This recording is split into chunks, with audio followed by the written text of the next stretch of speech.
अस्सलाम वालेकुम स्टूडेंट। आज हम सेकेंड ईयर कॉमर्स में स्टैटिस्टिक्स का पेपर 2022 रेगुलर एंड प्राइवेट इसका सॉल्यूशन करेंगे। और 2022 में सेक्शन ए हमारा मल्टीपल चॉइस क्वेश्चन से लिंक करता है। और यहाँ पर आपको सबसे पहला जो एमसीक्यूज़ दिया गया इसमें आपको बता रहा है, पहले सवाल में 10 एमसीक्यूज़ दिए जाते हैं, 10 के 10 आपने सॉल्व करने होते हैं। और यहाँ पे आपके पास पहला आपको एमसीक्यूज़ बता रहा है मैक्सिमम वैल्यू 20 और मिनिमम वैल्यू 4 है, रेंज मालूम करनी है। तो मैक्सिमम वैल्यू 20 में से 4 लेस कराएंगे तो रेंज हमारा 16 आ जाएगा। सेकंड पॉइंट आपसे पूछता है सर्कुलर डायग्राम। सर्कुलर डायग्राम जो होती है वो हमारी पाई डायग्राम या पाई चार्ट कहलाती है। उसके बाद तीसरा में कह रहा है डेटा अगर हम अरेंज करें सेंडिंग और डिसेंडिंग ऑर्डर में तो उसका जो मैग्नीट्यूड क्या कहलाएगा, वो आपका कहलाता है अरेंज डेटा। यानी अरेंजमेंट कर रहे होते हैं सेंडिंग डिसेंडिंग के अंदर, तो वो हमारी फर्स्ट प्रेजेंटेशन जो होती है इस डेटा को पेश करने की, वो हमारा अरेंज डेटा कहलाता है। दूसरा चौथा पॉइंट आपसे जो एमसीक्यू से पूछ रहा है वो कह रहा है लोअर और अपर क्लास का जो एवरेज है, अगर लोअर क्लास और अपर क्लास इन दोनों को जमा करें और जमा करने के बाद 2 पे डिवाइड करवा दें तो इनका जो एवरेज होगा वो हमारा मिड पॉइंट कहलाता है। इसी तरह से आपको पॉइंट नंबर 5 जो है इसमें आपसे कह रहा है कि इन अ परसेंटेज फ्रीक्वेंसी डिस्ट्रीब्यूशन। अच्छा, परसेंटेज पूछ रहा है फ्रीक्वेंसी डिस्ट्रीब्यूशन की, total percentage of the frequency distribution always. यानी अगर हम परसेंटेज निकालें और टोटल की जो परसेंटेज निकालें तो टोटल परसेंटेज जो होगी फ्रीक्वेंसी की वो हमेशा 100% होगी।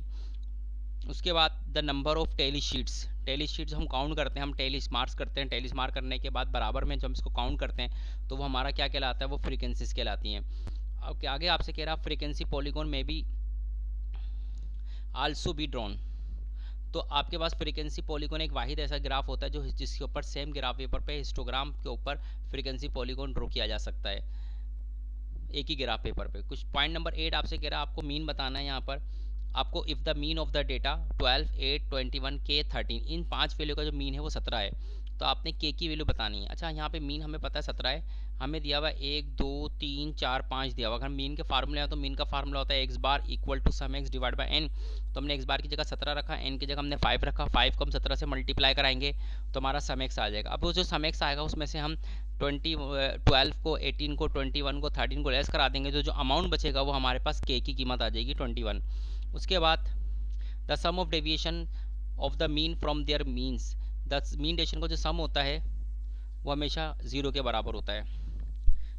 द मीन डेविएशन को जो सम होगा यानी हर एक्स में से मीन को माइनस करवाएं, डेविएशन करवाएं, उसका टोटल करेंगे तो वो 0 के बराबर होगा। नंबर 10 में कह रहा था number of different arrangement of the 5% to sit around the table. Around the table में अरेंज करना है तो अराउंड द टेबल में अरेंज करने के लिए टोटल हमारे पास जो ऑब्जेक्ट है वो n 5 है। 5 में से 1 को माइनस कराएंगे फिर जाके फैक्टर लेंगे, तो 5 में से 1 को माइनस कराएंगे 4 आएगा और 4 का फैक्टर लेंगे तो 24 आ जाएगा।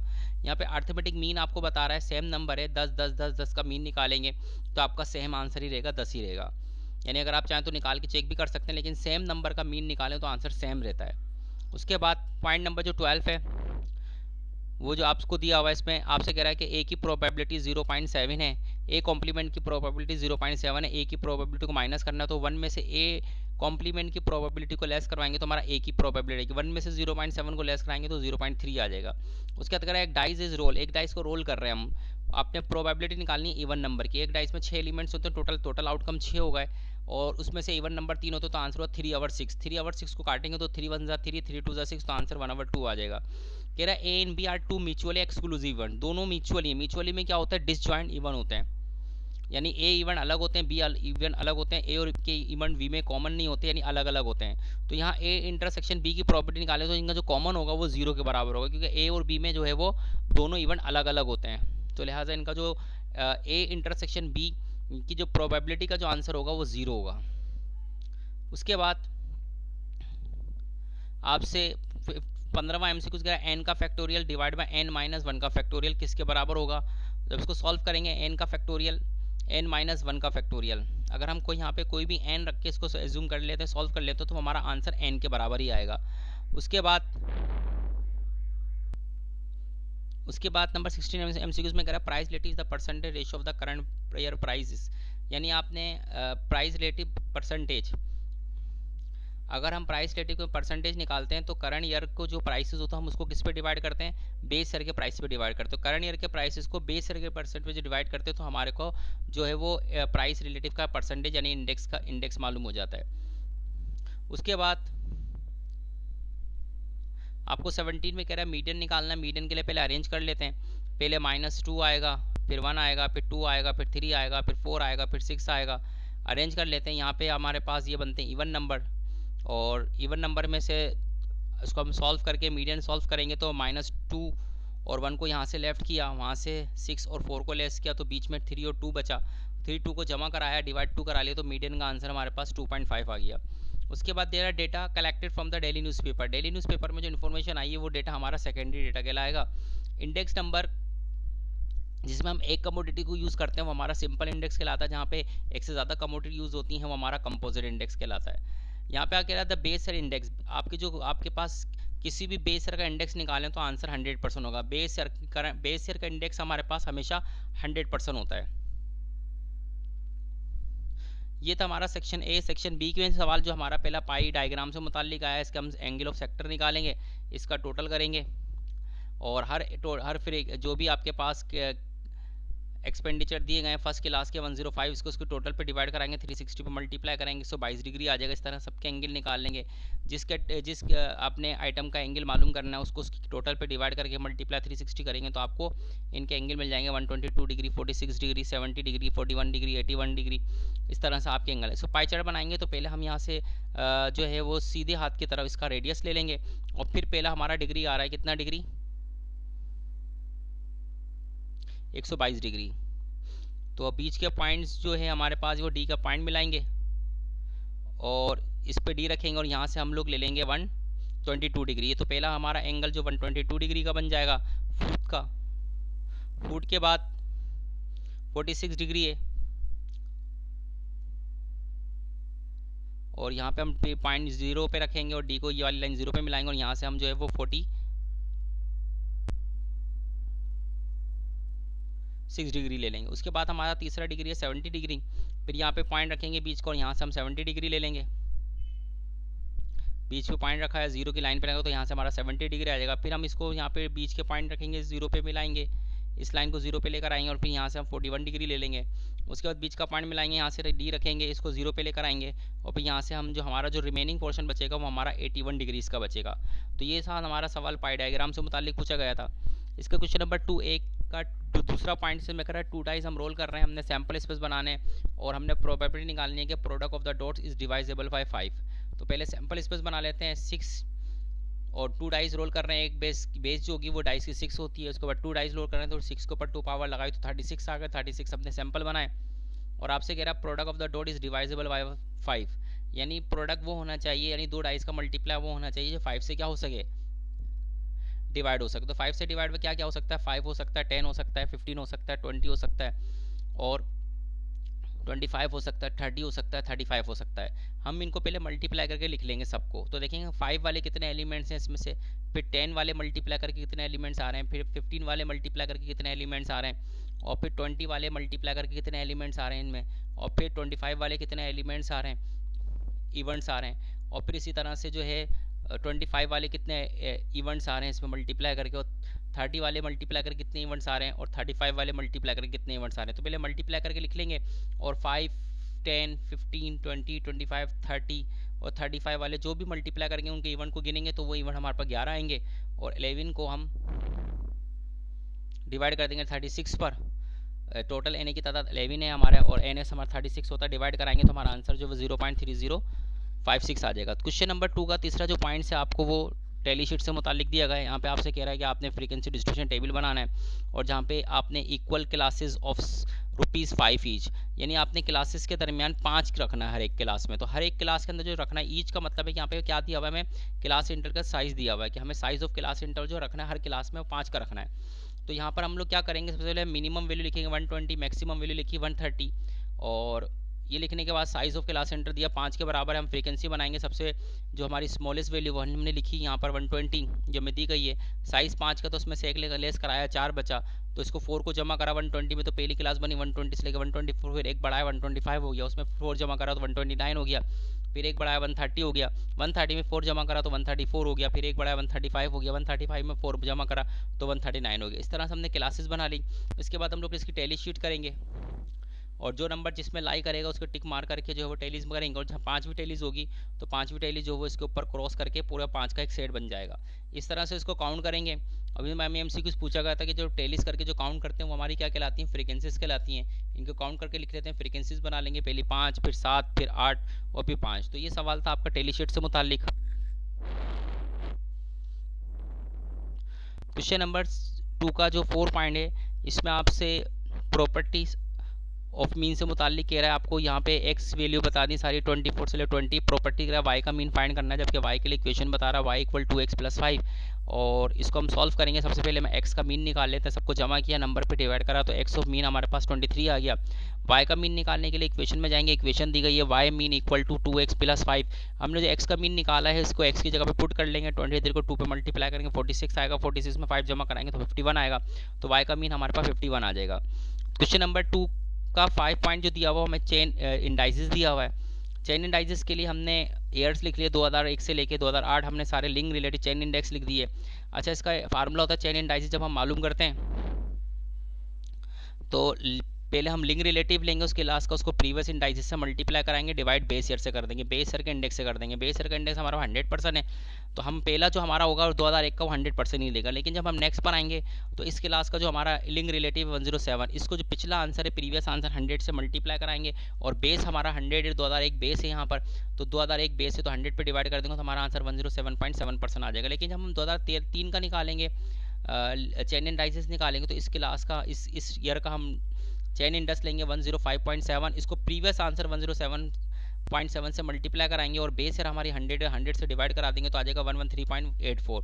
इस तरह से 2004 का निकालेंगे तो हमारे पास जो 2004 का लिंक रिलेटिव आया 108.1, इसको हम मल्टीप्लाई कराएंगे इसके प्रीवियस आंसर से 113.84 से, और फिर हमारा बेस ईयर जो हमारा 100 से डिवाइड कराएंगे तो इस ईयर का 2004 का हमारा जो है वो चेन इंडाइस आ जाएगा 123.06। इसी तरह से हम बाकी ईयर का भी कंप्लीट कर लेंगे। उसके बाद क्वेश्चन नंबर 2 का जो हमारे पास 6 पॉइंट है वो हमें यूनिवर्सिटी दी है, हमें बताना है इसको अरेंज करके कितने वर्ड्स बना सकते हैं। तो यूनिवर्सिटी के अंदर हमारे पास टोटल ऑब्जेक्ट 10 है और इसमें सिर्फ आई रिपीट हो रहा है 2 टाइम्स। फार्मूले में आएंगे, टोटल ऑब्जेक्ट का factorial divide by repeated object का factorial, 10 factorial divide by 2 factorial, 10 का फैक्टोरियल निकालेंगे, 2 का फैक्टोरियल निकालेंगे, डिवाइड कराएंगे तो हमारा आंसर आएगा 1814400 फेज। इतने हम यूनिवर्सिटी के वर्ड्स को इतनी तरह से हम अरेंज करके चेंज करके लिख सकते हैं। दूसरा हमारा था कमेटी। कमेटी के अंदर टोटल ऑब्जेक्ट हमारे 9 आ रहे हैं, और इसमें रिपीटेड ऑब्जेक्ट में M 2 टाइम्स है, T 2 टाइम्स है और E भी 2 टाइम्स है। फार्मूले में आएंगे, हम अरेंज रिपीटेड ऑब्जेक्ट को टोटल ऑब्जेक्ट को रिपीट ऑब्जेक्ट से डिवाइड करा देंगे, टोटल ऑब्जेक्ट हमारा 9 आ जाएगा, 2 का फैक्टोरियल 2 का फैक्टोरियल 2 का फैक्टोरियल रिपीटेड ऑब्जेक्ट हमारे डिवाइड में आ जाएगा। इनके फैक्टोरियल निकालेंगे हमारे के, और फिर इसको डिवाइड कराएंगे तो इस वर्ड को हम लोग 45,360 वेज में अरेंज करके लिख सकते हैं। क्वेश्चन नंबर 2 का जो 7 पॉइंट है, इसमें कह रहा है एक बॉक्स है, उसके अंदर 8 टिकट्स हैं, उनके नंबर बता रहा है 1 2 3 4 5 6 8 10, ये उनके टिकट नंबर्स बता रहे हैं। 1 टिकट हमने इसमें से इसको ड्रॉ करना है, फिर एक रख देंगे साइड में, फिर दूसरा टिकट ड्रॉ करेंगे और इसकी हमने प्रोबेबिलिटी निकालनी है दोनों टिकट जो है हमारे इवन नंबर आए। तो सबसे पहले हम एक बॉक्स बना लेते हैं, उसमें बॉक्स के अंदर जो हम ये 1 से लेकर 10 तक के टिकट रख देते हैं। टोटल टिकट की तादाद हमारे पास 8 दी गई है। अब सबसे पहले हमने इवन लेना है, तो इवन नंबर कितने होंगे इसमें, 1 2 नंबर एक इवन है, 4 6 8 10, 5 टोटल इवेंट्स हैं। इवन नंबर आए तो उसका मतलब ये हुआ कि 5 कार्ड में से इवन आएंगे, इवन की पॉसिबिलिटी हमारे पास 5 से ऊपर रहेगी। टोटल हमारे पास जो कार्ड है वो 8 है, तो 5/8 आ जाएगा। लेकिन हम क्या करेंगे, हमने एक कार्ड निकाला और एक कार्ड हमने अलग से रख दिया। अब दोबारा जब ड्रॉ करने जाएंगे, दोबारा निकालने जाएंगे, तो अब हमारे पास कार्ड टोटल 7 होंगे और उस 7 में से 4 हमारे इवन बचेंगे। तो अब 7 हमारे कार्ड रहेगा और 4 उसमें इवन रहेंगे, तो हमारा होगा आंसर 4/7। तो हम क्या करेंगे, जब एक कार्ड रख देंगे, जब दूसरे कार्ड को उठाने के लिए जाएंगे, तो अब हमारे पास जो ऑप्शन बचेंगे 7 और बचेंगे कार्ड्स, और उसमें से इवन 4 बचेंगे। और इवन लेना है तो इवन के चांसेस को हमने ऊपर रखा, टोटल कार्ड 7 है तो हमारा आ जाएगा 4/7। 5 को 4 मल्टीप्लाई करेंगे 20 आ जाएगा, 7 को 8 पे मल्टीप्लाई करेंगे 56 आ जाएगा, डिवाइड करेंगे तो हमारा आंसर आ जाएगा 0.3571। उसके बाद क्वेश्चन नंबर 2 का जो 8 पॉइंट्स है, ये हमें सिंपल एग्रीगेट मेथड से मुतालिक दिया गया है। इसके अंदर हमने जो 2011 है इसके प्राइसेस को हम, क्योंकि 2011 को हमने यहाँ पे बेस ईयर रखना है और सिंपल एग्रीगेट मेथड के मुतालिक करना है, तो 2011 जो हमारा प्राइस ऑफ ओल्ड ईयर होगा, बेस ईयर होगा, इसका टोटल कर लेंगे, पी होगा तो आ जाएगा 225.9। बाकी जो करंट ईयर है उनको P1 P2 P3 मान लेते हैं। अगर आप PN भी लिख देंगे मसला नहीं है, लेकिन एक से ज़्यादा है तो यहाँ पे हम पहले करंट ईयर को P1 दूसरे करंट ईयर को, P2 और तीसरे करंट ईयर को हम P3 मान रहे हैं। हमने इनके टोटल कर लिए तो P1 का यानी पहले करंट ईयर का टोटल 233.6 आएगा, दूसरे करंट ईयर का टोटल 239.2 आएगा, तीसरे करंट ईयर का टोटल 247.2 आएगा। हमारा फार्मूला होता है कि जो करंट ईयर के प्राइसेस का टोटल है उसको बेस ईयर के प्राइसेस के टोटल पर डिवाइड करते हैं। तो फर्स्ट जो हमारे पास करंट ईयर है वो 233 है, उसको डिवाइड कराएंगे बेस के टोटल पर 225.9 पर मल्टीप्लाई 100 कराएंगे तो हमारा 2011 से 2012 का इंडेक्स 103.41% आ जाएगा। इसी तरह से हम लोग 11 से के बाद हम 11 से 13 का करेंगे तो 13 हमारा करंट ईयर है, 13 हमारा जो सेकंड ईयर है, सेकंड ईयर का करंट ईयर का जो टोटल आएगा वो ऊपर आएगा, बेस ईयर के टोटल पे डिवाइड होगा, मल्टीप्लाई 100 करेंगे तो आंसर आ जाएगा 105.89। फिर उसके बाद 11 से 13 के बाद 11 से 14 का करेंगे, 14 का जो हमारा करंट ईयर का टोटल होगा थर्ड ईयर का, उसका प्राइस का टोटल जो ऊपर रखेंगे और बेस का टोटल 2011 पे डिवाइड कराएंगे, मल्टीप्लाई 100 करेंगे तो हमारा 11 से 14 का जो इंडेक्स आ जाएगा सिंपल एग्रीगेट के मुताबिक 109.43 आ जाएगा। उसके बाद सेक्शन सी जो है वो हमें मीन मीडियन मोड से मुतालिक दिया गया है। क्लास सेंटर बनाएंगे, एक्स निकालेंगे, यहाँ पे क्लास बाउंड्रीज ऑलरेडी दी गई है, हम एक्स निकालेंगे, दोनों को वैल्यू को जमा करके डिवाइड बाय 2 कराएंगे तो इनका जो एवरेज होता है वो मिड पॉइंट कहलाता है, मिड पॉइंट को एक्स कहते हैं। एक्स लिखेंगे, एक्स को एफ एक्स से मल्टीप्लाई कराएंगे और इसका टोटल करेंगे तो इसका टोटल आएगा 868। सी एफ बनाएंगे, फ्रिक्वेंसीज को जमा कराएंगे, पहली फ्रीक्वेंसी 2 आ जाएगा, 12 जमा होगा तो 14 आ जाएगा, 14 में 22 जमा होगा तो 36 आ जाएगा, 36 में 12 जमा होगा तो 48 आ जाएगा, 6 जमा होगा तो 54 आ जाएगा, 2 जमा होगा तो 56 आ जाएगा। मीन निकालेंगे एफ एक्स का जो हमारे पास टोटल आया है 686 को 56 पे डिवाइड करते हुए मीन का आंसर हमारे पास 15.5 आ जाएगा। मीडियन पर आएंगे, selection of the middle class करेंगे, फ्रीक्वेंसी का जो टोटल आ रहा है 56 को 2 पे डिवाइड करेंगे, पोजीशन हमारी 28 आएगी। 28 हम लाई करेंगे, कहाँ पे लाई कर रही है 28 हमारी 36 पे लाई कर रही है, 36 वाली जो रो होगी वो हमारी मिडिल रो कहलाएगी। तो इसी मिडिल क्लास की जो लोअर बाउंड्री होगी वो हमारा 14 कहलाएगा। 16 में से 14 को माइनस कराएंगे तो उसका जो डिफरेंस होगा वो हमारा एज कहलाएगा। इसी क्लास में आने वाली फ्रीक्वेंसी F22 कहलाएगी, सम हमारा 56 कहलाएगा। लेकिन जो CF होगा इसके प्रीसीडिंग लेंगे, अब लेंगे जो हमने सिलेक्शन की क्लास उसका अब CF लेंगे तो हमारा 14 आएगा। अब हम फार्मूले में आएंगे और फार्मूले में आके इसको पुट करेंगे, 56 को 2 पे डिवाइड करके 28 आएगा पहले, फिर 14 माइनस करेंगे 14 आएगा, 14 को 2 पे मल्टीप्लाई करके 22 पे डिवाइड करा 1.27 आएगा, 8 कर लेंगे 14 तो हमारा मीडियन का आंसर 15.27 आ जाएगा। मोड पर आएंगे तो मोड फाइंड करने के लिए सबसे पहले हमें हाईएस्ट फ्रीक्वेंसी देखना। हाईएस्ट फ्रीक्वेंसी जो है हमारे पास वो 22 आ रही है, हमारी हाईएस्ट फ्रीक्वेंसी जो मॉडल क्लास कहलाएगी। इसी की मॉडल क्लास की जो लोअर बाउंड्री होगी हमारा L14 होगा, 16 में से 14 माइनस करके H आ जाएगा हमारा। FM हमारा 22 होगा, F1 हमारा 12 होगा, F2 हमारा 12 होगा। इसको फार्मूले में आएंगे और फार्मूले में आके इसकी वैल्यू को पुट करेंगे तो 22 में से हम पायरा को 12 को माइनस कराएंगे 10 आएगा, 22 को 2 पे मल्टीप्लाई करके 12 माइनस कराएंगे और 12 माइनस करेंगे 20 आएगा, 2 को 10 पे मल्टीप्लाई करके 20 को 20 पे डिवाइड करेंगे 1 आएगा, प्लस कर लेंगे तो हमारा मोड का आंसर 15 आ जाएगा। उसके बाद क्वेश्चन नंबर 4 जो है वो हमें प्रोबेबिलिटी विद कॉम्बिनेशन से दिया, 5 ब्लू और 8 जो है वो ग्रीन बॉल से इनका टोटल करें तो 13 बॉल्स होते हैं, इसमें 2 बॉल्स ड्रॉ कर रहे हैं तो हमारा NS की तादाद बनेगी 13 कॉम्बिनेशन 2। 13 कॉम्बिनेशन 2 निकालेंगे, 13 का कॉम्बिनेशन 13 का फैक्टोरियल आएगा, उसके बाद 2 का फैक्टोरियल आएगा और नीचे 13 माइनस 2 का फैक्टोरियल आएगा। इसको सॉल्व करेंगे तो हम पहले फैक्टोरियल निकाल लेंगे, फिर मल्टीप्लाई करके डिवाइड करेंगे तो NS की तादाद 78 आ जाएगी। फिर हमें रिक्वायरमेंट में कहता है सबसे पहले कि बोथ ब्लू, अगर दोनों बॉल्स ब्लू आ जाती हैं, 2 बॉल ड्रॉ कर रहे हैं, ब्लू हमारे पास 5 है, इसका मतलब अगर दोनों ब्लू आ जाए तो हमारा कॉम्बिनेशन आएगा 5 कॉम्बिनेशन 2। 5 का फैक्टोरियल आएगा, 2 का फैक्टोरियल आएगा, 5 माइनस 2 का फैक्टोरियल आएगा, 5 फैक्टोरियल 2 फैक्टोरियल इधर रहेगा, पहले ब्रैकेट सॉल्व करेंगे तो 3 का फैक्टोरियल आएगा, सारे फैक्टोरियल निकाल के उनको मल्टीप्लाई करके डिवाइड कराएंगे तो हमारा NA की तादाद 10 आ जाएगी। तो हम प्रोबेबिलिटी निकालेंगे तो NA की तादाद जो 10 आई उसको NS 78 पे डिवाइड कर देंगे तो हमारा आंसर 0.1282 आ जाएगा। फिर अगले पॉइंट में आपसे सेकंड में कहता है कि बहुत ग्रीन, अगर दोनों ग्रीन आ जाती हैं तो ग्रीन हमारे पास 8 है तो हमारा कॉम्बिनेशन बनेगा 8 कॉम्बिनेशन 2 और इसका फैक्टोरियल निकालेंगे, NB की तादाद निकालेंगे तो 8 का फैक्टोरियल, 2 का फैक्टोरियल, N माइनस 2 का फैक्टोरियल और 8 फैक्टोरियल 2 फैक्टोरियल सेम रहेगा, 8 में से 2 जाएगा 6 फैक्टोरियल बचेगा, फिर इनका फैक्टोरियल निकालेंगे सबके और मल्टीप्लाई कराएंगे, डिनोमिनेटर को डिवाइड कराएंगे तो हमारा इसका आंसर जो होगा NB की तादाद 28 आ जाएगी। 28 की तादाद को NS हमारा 78 पे डिवाइड करेंगे तो आएगा 0.3590। उसके बाद आपसे कहता है ब्लू एंड ग्रीन, एक ब्लू हो और एक ग्रीन हो, यानी ये आपसे पॉइंट कह रहा है ब्लू एंड ग्रीन, यानी 2 बॉल से यानी एक ग्रीन एक ब्लू आ जाए और एक ग्रीन आ जाए। ठीक है, तो अगर हम एक ब्लू आ जाए तो हमारा कॉम्बिनेशन बनेगा 5 कॉम्बिनेशन 1, यानी हम कहते हैं 1 ब्लू एंड 1 ग्रीन, तो 5 कॉम्बिनेशन 1 बनेगा और ग्रीन का कॉम्बिनेशन बनेगा 8 कॉम्बिनेशन 1। तो हम 5 कॉम्बिनेशन 1 जब हम निकालेंगे तो बिल्कुल सेम उसी तरह से करेंगे। 5 का फैक्टोरियल, 1 का फैक्टोरियल, 5 माइनस 1 का फैक्टोरियल, 8 का फैक्टोरियल, 1 का फैक्टोरियल, 8 माइनस 1 का फैक्टोरियल, और इसको हम सॉल्व करेंगे तो हमारा एनसी की तादाद 40 आएगी, और एनसी की तादाद जो 40 आएगी उसको NH78 पे डिवाइड करा देंगे, तो हमारा प्रोबेबिलिटी सी का जो आंसर आ जाएगा वो 0.5121 आ जाएगा। तो ये था हमारा 2022 का ईयर था जो आपसे पूछा गया था। इंतहाई आसान सवाल थे, इसमें एक दो चीज़ें थी बस टिपिकल, बाकी बहुत इजी सवाल था। आई होप इससे आपको कभी मदद मिलेगी, और कोई गलती हो तो यकीनन ज़रूर बताइएगा। Thank you so much.